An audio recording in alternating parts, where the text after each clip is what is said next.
بسم اللہ الرحمن الرحیم۔ السلام علیکم ڈیئر اسٹوڈنٹس۔ آج ہم جو ٹاپک ڈسکس کرنے جا رہے ہیں پروفیسر ڈاکٹر ایلفرڈ مارشل کی معاشیات کی تعریف اور پروفیسر لائنل چارلس رابنس کی جو معاشیات کی تعریف ہے، ان دونوں میں موازنہ جو ہے وہ ہم ڈسکس کر رہے ہیں۔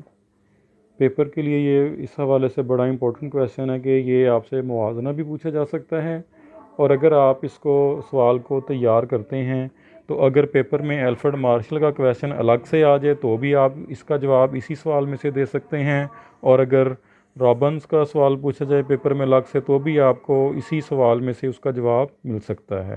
تو سب سے پہلا پوائنٹ ہمارے پاس ہے تعریف۔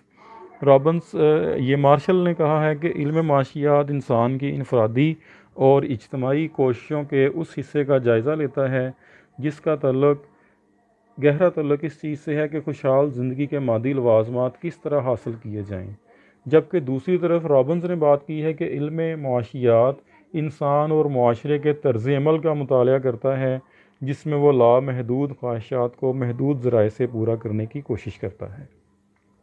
دوسرا پوائنٹ ہمارے پاس ہے معاشرتی و غیر معاشرتی علم۔ مارشل کے مطابق علم معاشیات صرف اور صرف معاشرتی علم ہے، صرف معاشرے میں رہنے والے لوگوں کو ہی اس میں ہم شامل کرتے ہیں، جبکہ رابنس کی بات کریں دوسری سائیڈ پہ تو ان کے مطابق علم معاشیات معاشرتی اور غیر معاشرتی علم ہے۔ اس میں ہم ہر قسم کے جو افراد ہیں وہ معاشرے میں رہ رہے ہوں یا معاشرے سے باہر رہ رہے ہوں، دونوں کا مطالعہ ہم کرتے ہیں۔ تیسرا پوائنٹ ہمارے پاس ہے درجہ بندی۔ سب سے پہلے مارشل کی بات ہم کر رہے ہیں۔ مارشل نے صرف اور صرف سماجی انسان کا مطالعہ کیا ہے اپنی تعریف میں، اور صرف مادی فلاح و بہبود کا مطالعہ کیا ہے، جبکہ رابنس نے دوسری طرف سماجی اور غیر سماجی انسان میں اس کے نزدیک کوئی فرق نہیں ہے، دونوں اس کی تعریف کا حصہ ہیں۔ اسی طرح سے مادی اور غیر مادی اشیاء دونوں جو ہیں وہ رابنس کی تعریف کا حصہ ہیں۔ نمبر 4 پہ ہے دائرہ کار۔ تو مارشل کی تعریف کا جو دائرہ کار ہے وہ تنگ ہے، جبکہ رابنس کی تعریف کا دائرہ کار جو ہے وہ زیادہ وسیع ہے، کیونکہ اس میں عام، غیر عام، سماجی، غیر سماجی انسان کا مطالعہ شامل ہے، مادی غیر مادی اشیاء دونوں شامل ہیں۔ تو رابنس کی تعریف کا جو دائرہ کار ہے وہ زیادہ وسیع ہے۔ نفس مضمون کی بات کریں تو نمبر 1 مارشل کی تعریف کا جو نفس مضمون ہے وہ مادی فلاح و بہبود ہے، جبکہ رابنس کی تعریف کا نفس مضمون جو ہے وہ معاشی مسئلہ ہے، کہ یعنی کہ ذرائع محدود ہیں، کس طرح سے ان کو استعمال میں لا کے لامحدود خواہشات کو پورا کرنے کی کوشش کرنی ہے۔ پیمائش کی بات کریں تو مارشل کا جو کانسیپٹ ہے فلاح و بہبود، اس کی پیمائش کے لیے کوئی بھی آلہ موجود نہیں ہے، جبکہ رابنس کی تعریف میں لامحدود خواہشات اور محدود ذرائع کا جو ذکر ہے، ان دونوں کو ہم زر کی مدد سے ماپ سکتے ہیں۔ نمبر 7 ہے علمی نوعیت۔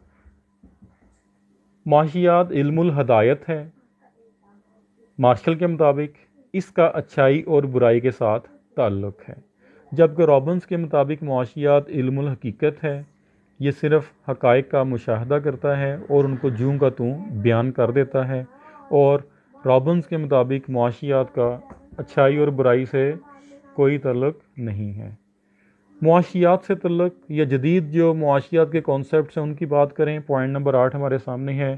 معاشی منصوبہ بندی، معاشی افزائش اور معاشی ترقی وغیرہ جیسے پہلو پر معاشیات میں مارشل کی جو تعریف ہے وہ بحث کرتی ہے، یعنی کہ مارشل کی تعریف کا جدید معاشی تصورات اور پہلوؤں کے ساتھ اس کا ایک تعلق موجود ہے، جبکہ رابنس کی تعریف کی بات کریں تو اس کا جدید معاشیات کے ساتھ کوئی تعلق نہیں ہے، کیونکہ رابنس کے مطابق معاشیات غیر جانبدار علم ہے اور اچھائی اور برائی کے مسئلے سے یہ آزاد ہے۔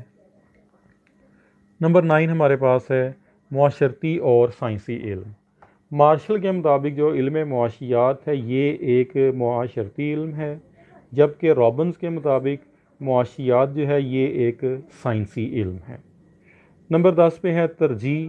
مارشل نے اپنی معاشیات کی تعریف میں انسان کو اولین ترجیح دی ہے اور دولت کو ثانوی حیثیت حاصل ہے، یعنی کہ مارشل کی تعریف میں انسان کی مادی فلاح و بہبود کو اولین ترجیح دی گئی ہے، جبکہ پوائنٹ نمبر 10 ہم ڈسکس کر رہے ہیں پروفیسر رابنس نے اپنی تعریف میں اولین ترجیح معاشی مسئلے کو دی ہے۔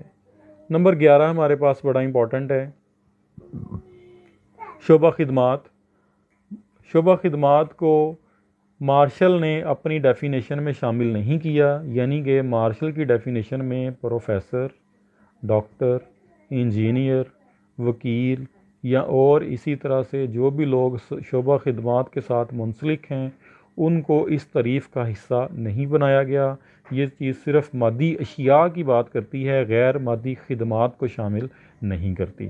جبکہ پروفیسر رابنز کے مطابق علم معاشیات میں شعبہ خدمات بھی شامل ہے، اور یہ تعریف اس حوالے سے اگر ہم دیکھیں تو حقیقت کے زیادہ قریب ہے، کیونکہ معاشیات میں اشیاء اور خدمات دونوں کا ہونا بہت زیادہ ضروری ہے۔ آخری پوائنٹ ہے جی اخلاقی ترقی۔ مارشل کی تعریف میں اخلاقیات کا پہلو نظر آتا ہے، کیونکہ اس تعریف میں اچھائی اور برائی کا ذکر موجود ہے جو انسانی ترقی کا باعث بنتا ہے۔ رابنز کی تعریف کا اخلاقیات اور اچھائی یا برائی سے کوئی تعلق نہیں ہے۔ یہ تعریف انسانی کردار کی بہتری کی جانب رہنمائی نہیں کرتی۔ تو یہ اسٹوڈنٹس ہمارا آج کا ایک اور اہم ٹاپک تھا، جس میں ہم نے پروفیسر مارشل اور پروفیسر رابنز کی تعریفوں کا موازنہ کیا ہے۔ ان دونوں میں سے اگر ہم بات کریں کہ جو بہتر تعریف ہے تو بہتر تعریف جو ہے وہ رابنز کی تعریف ہے۔ پیپر میں یہ بھی پوچھ لیا جاتا ہے کہ دونوں کا موازنہ کریں اور یہ بھی بتائیں کہ ان میں سے بہتر تعریف کون سی ہے۔ تو ان دونوں میں سے رابنز کی تعریف زیادہ بہتر ہے۔ تو یہ سوال پھر میں کہہ رہا ہوں کہ یہ موازنے کا سوال ہے۔ اس ایک سوال کو یاد کرنے سے آپ کے 3 سوال کور ہو جاتے ہیں۔ ایک، مارشل اور رابنز کا موازنہ۔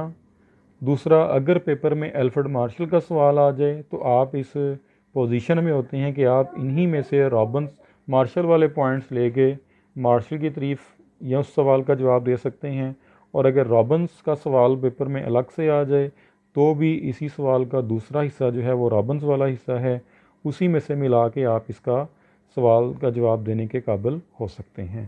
اللہ حافظ۔